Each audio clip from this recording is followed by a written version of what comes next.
Hello everybody, this is Howard the Teaser King coming to you with week 8 of the NFL. We're almost halfway done. There's 17 weeks and the 3 weeks of playoffs. It's about 20 weeks and then the Super Bowl. So I'm getting a good grasp on who's good, who's bad, who's like Atlanta's high scoring. They weren't last year. Uh, you see other like Philly with Wentz and Dallas with Prescott. You get a better feel of them. And again, I'd like to thank everybody who's leaving the nice feedback and about how good of a handicapper I am, and all the people that are buying. I just like to thank you, and I deeply appreciate it. I'm glad I'm picking so well, so everybody's making money. That's very important to me also. I don't want to do this and just lose and everybody loses. That's not why I do it, and I feel really bad. I get just as nervous for you, for the customers, as I do for me. I have a bet on the game, but I'm more worried about, I hope they win so all my customers win and make money. That's what I'm thinking when I'm watching the Seattle game on Sunday night. It's my lock, and I'm like, okay, Seattle, at least tie the game up, and then we can lock it and get a lock on the game. So it was very good. They were my lock. This week I got 3 pro locks and 1 college lock going.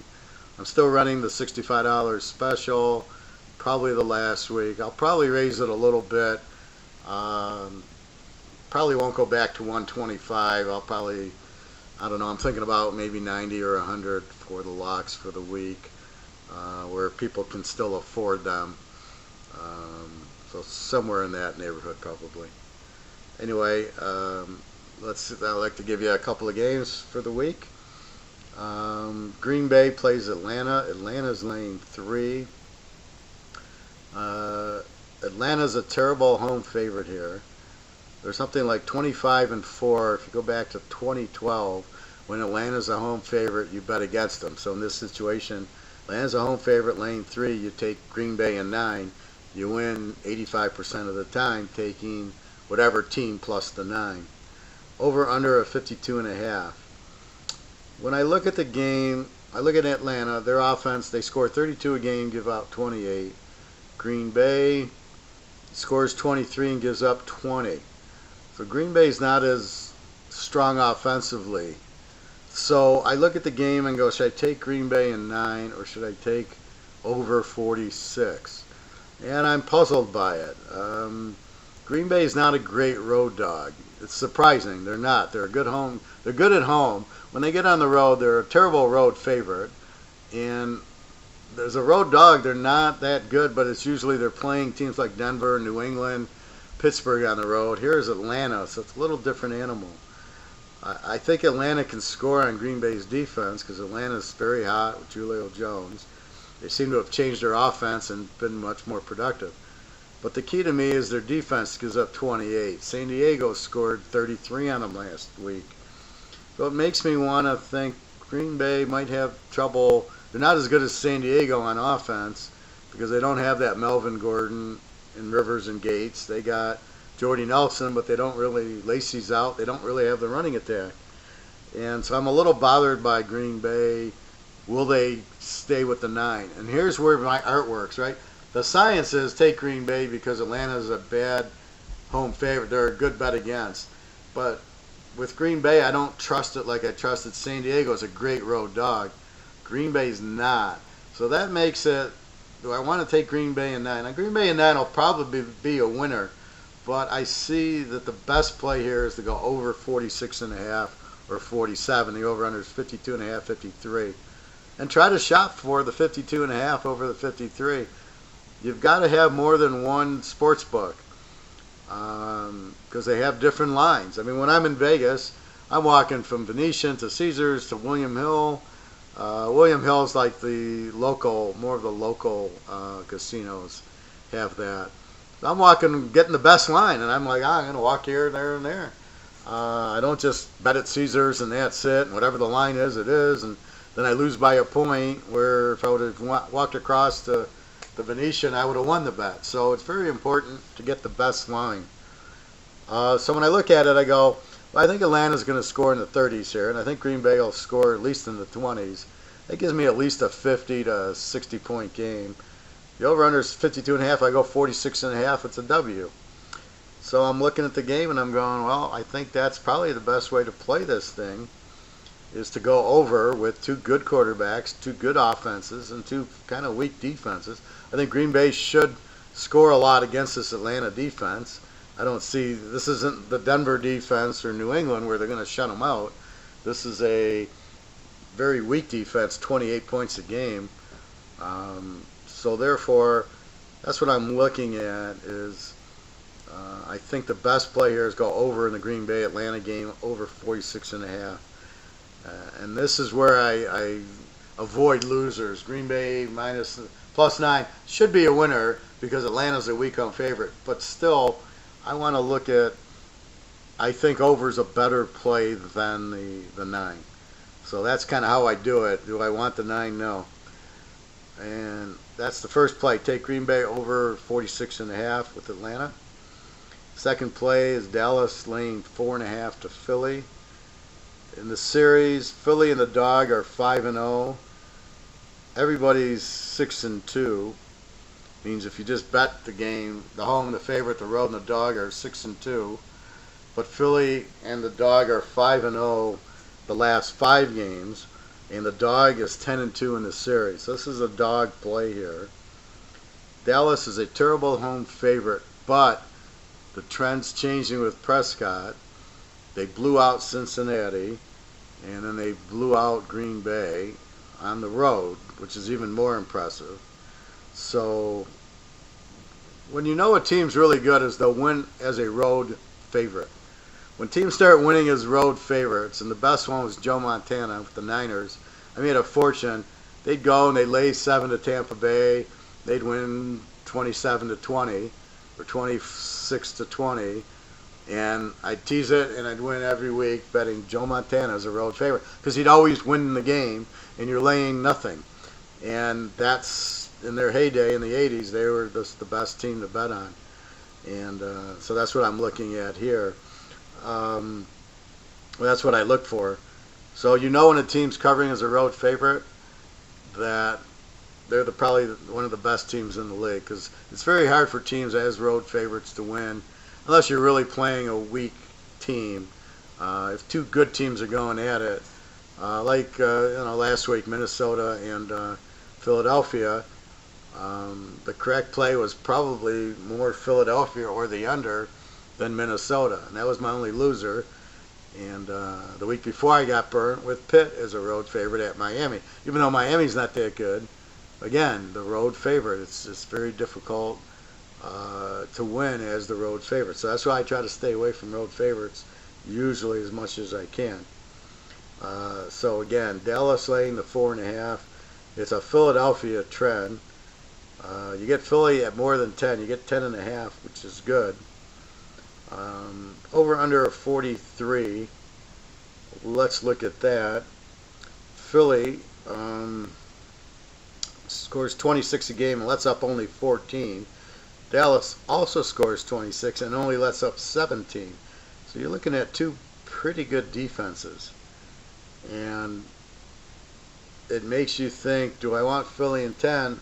This is probably going to be a low-scoring game in my mind. A team like Philly, they shut out Pittsburgh. They, basically shut out Minnesota last week. Granted, those have been at home. Dallas is normally not a great team at home. Yeah, they beat Green Bay in one of my locks a couple weeks ago, but Green Bay doesn't have that strong defense. Here they're going against Philly, and these are division games. These get to be a little more of a rivalry, a little bit more really tough games.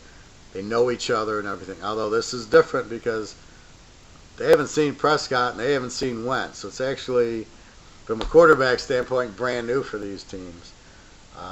I think this game gets close and ends close. I think this game's low scoring.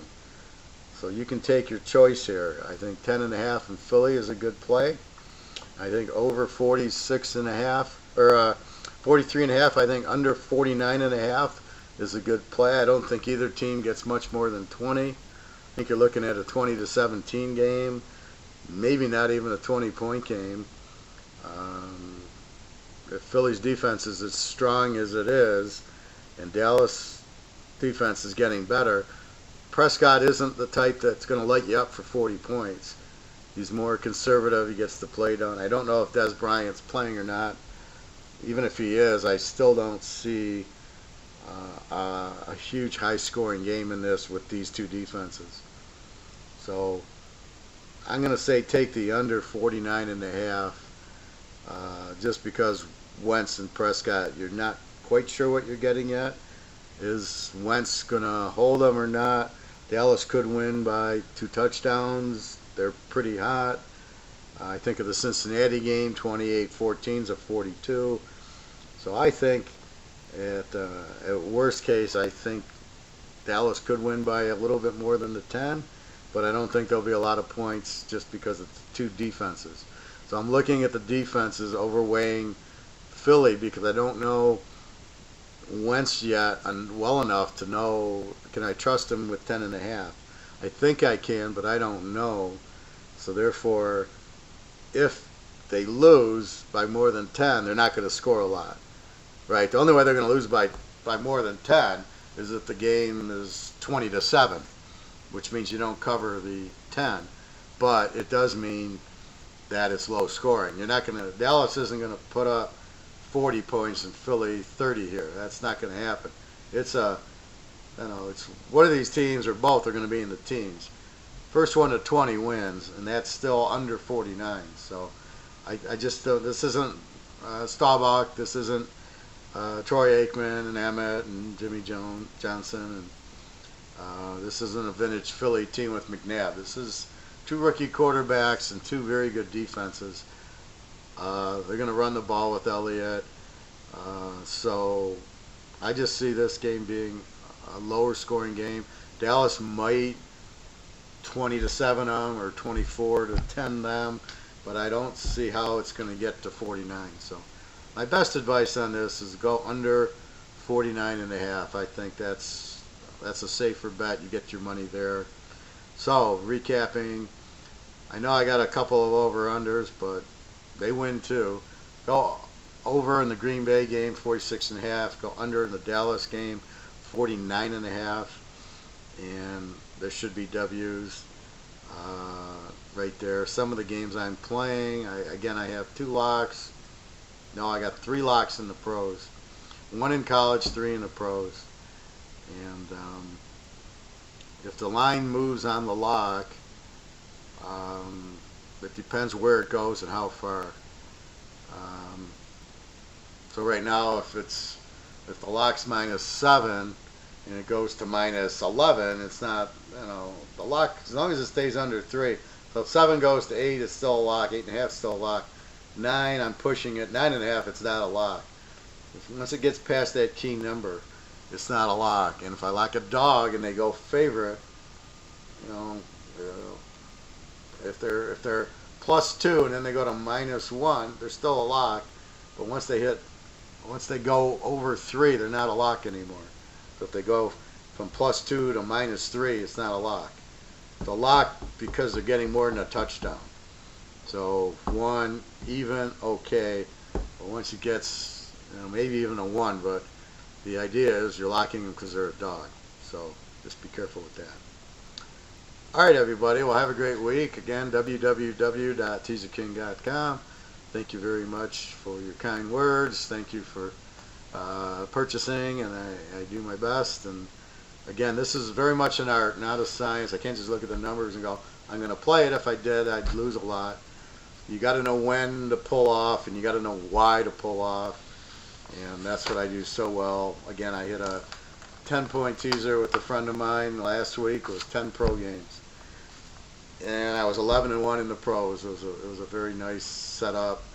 All the teams that you wanted to be dogs were dogs, and it pretty much held. And the favorites I had came in nice too. So it was a great week, and hoping for the same thing this week. All right, everybody, www.teaserking.com. Thank you very much. I appreciate it. Have a great weekend. Make some money.